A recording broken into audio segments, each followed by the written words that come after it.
مسیر امید. گزارشی از گردهمایی بزرگ مقاومت ایران به قلم سناتور گری دوران، عضو مجلس سنای اسپانیا، در روزنامه الموندو.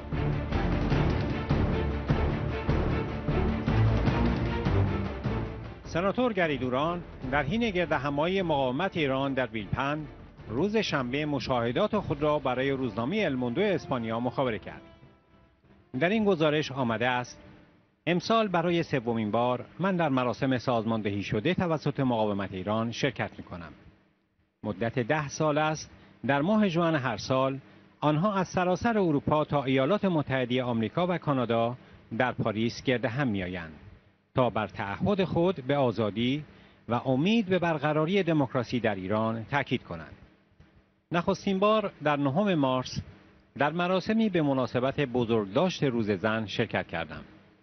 در حالی که بهار عرب به پاییز بنیادگرای اسلامی تبدیل شده است، در آن روز من به طور مستقیم با واقعیت شگفت‌انگیزی آشنا شدم.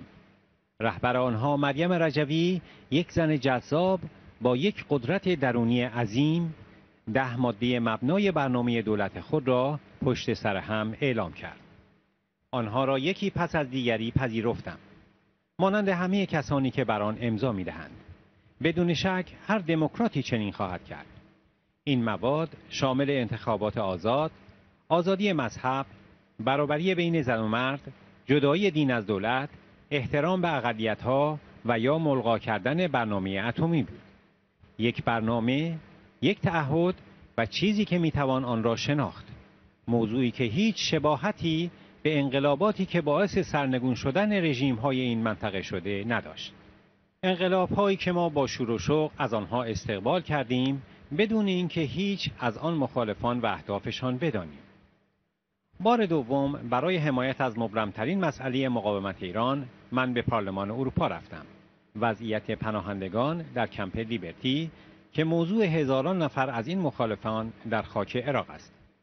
سازمان ملل متحد آنها را به جابجایی از خانه 26 ساله خود کمپ اشرف به کمپ لیبرتی بدون اینکه امنیت لازم را داشته باشند مجبور کرد. نتیجه 3 بمباران موشکی در 4 ماه.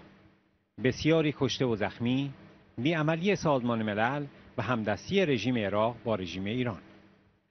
من مجدداً در گردهمایی مقاومت ایران حضور پیدا کردم، همراه با بیش از 600 شخصیت برجسته، با شور و شوق بیش از 100,000 تن از مخالفان ایرانی در محیط و فضایی با امید به اینکه روزی همه آنها بتوانند به یک ایران آزاد بازگردند.